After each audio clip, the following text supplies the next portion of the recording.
पटना की high profile Bankipur विधानसभा seat पर 30 जुलाई को होने वाले उपचुनाव को लेकर सोमवार का दिन राजनीतिक रूप से बेहद सरगर्मियों से भरा रहा। चुनाव प्रचार के अंतिम चरण में पहुंची सभी पार्टियों ने पटना की सड़कों पर अपनी पूरी ताकत झोंक दी। सोमवार को जहां भारतीय जनता पार्टी ने अपने राष्ट्रीय अध्यक्ष नितिन नवीन और बिहार के मुख्यमंत्री सम्राट चौधरी की अगुवाई में विशाल रोड शो किया, वहीं अपनी पूरी ताकत का एहसास कराया। वहीं चुनावी मैदान में उतरे जनसुराज और अन्य पार्टियों ने भी सत्ताधारी एनडीए पर गंभीर आरोप लगाते हुए मुकाबला को बेहद दिलचस्प बना दिया है। सोमवार को बीजेपी के राष्ट्रीय अध्यक्ष नितिन नवीन और सम्राट चौधरी का मेगा शो बांकीपुर सीट से लगातार 5 बार विधायक रहे नितिन नवीन के लिए यह सीट उनकी प्रतिष्ठा का प्रश्न बनी हुई है। सोमवार को बांकीपुर में निकाले गए शक्ति प्रदर्शन ने राजधानी का माहौल पूरी तरीके से चुनावी बना दिया है। नितिन नवीन और मुख्यमंत्री सम्राट चौधरी का रोड शो भट्टाचार्य मोड़ से शुरू होकर पीर मुहानी, बुधमती साहित्य सम्मेलन और दरियापुर होते हुए गांधी मैदान के समीप जाकर समाप्त हुआ। आपको बताते चले कि फूलों से सजे खुले रथ पर बीजेपी प्रत्याशी नीरज कुमार सिन्हा, नितिन नवीन, सम्राट चौधरी और बीजेपी के कई दिग्गज नेता रथ पर सवार थे।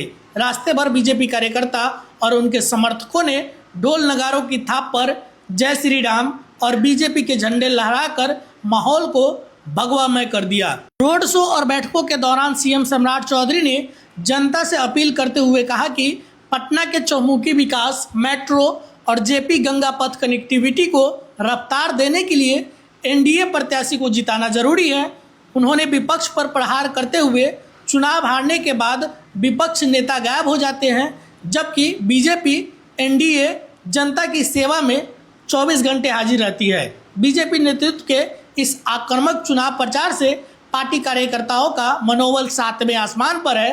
पार्टी नेताओं का दावा है कि नितिन नवीन का यह पहला बड़ा रोड शो कैडर के बीच एक नई ऊर्जा भर गया है। बीजेपी के बूथ स्तर के कार्यकर्ता अब घर घर जाकर यह संदेश पहुंचा रहे हैं कि बांकीपुर एनडीए का मजबूत किला है और यहां विकास की धारा को रुकने नहीं दिया जाएगा। वहीं दूसरी तरफ जनसुराज पार्टी के बैनर तले खुद चुनाव लड़ रहे प्रशांत किशोर ने सोमवार को बीजेपी और राज्य सरकार की घेराबंदी में भी कोई कसर नहीं छोड़ी। प्रशांत किशोर ने सोमवार को चुनाव आयोग के सामने 24 घंटे का अल्टीमेटम देते हुए आरोप लगाया कि सम्राट चौधरी की सरकार बांकीपुर चुनाव में प्रभाव डालने के लिए सरकारी मशीनरी और जीविका दीदियों के तंत्र का दुरुपयोग कर रही है। उन्होंने चेतावनी देते हुए यह कहा कि अगर इस पर रोक नहीं लगाई जाती है तो जनसुराज के कार्यकर्ता चुनाव आयोग के दफ्तर के बाहर धरने पर बैठेंगे। प्रशांत किशोर ने बांकीपुर की गलियों में पदयात्राएं और चौपाल करके सीधे स्वर्ण कास्ट वेस्ट और युवाओं के वोटों में सेंध लगाने की कोशिश की। पीके का दावा है कि बांकीपुर की जनता पिछले 2 दशकों के कागजी विकास और जल जमाव की समस्याओं से तंग आ चुकी है। इस बार वह बीजेपी के पारंपरिक वोट बैंक का तिलमिस तोड़कर विकल्प चुनेगी। 30 जुलाई को तय होगा कि बांकीपुर की किस्मत। सोमवार को हुए चुनावी घटनाक्रम के बाद बांकीपुर का मुकाबला अब सिर्फ एक विधायक चुनने का नहीं रह गया है, बल्कि यह बीजेपी के शीर्ष नेतृत्व नितिन और विपक्षी दलों के साख की लड़ाई बन चुकी है।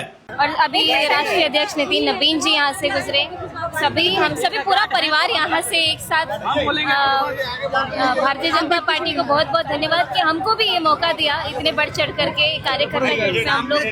हम सभी लोग बहुत खुश हैं और बहुत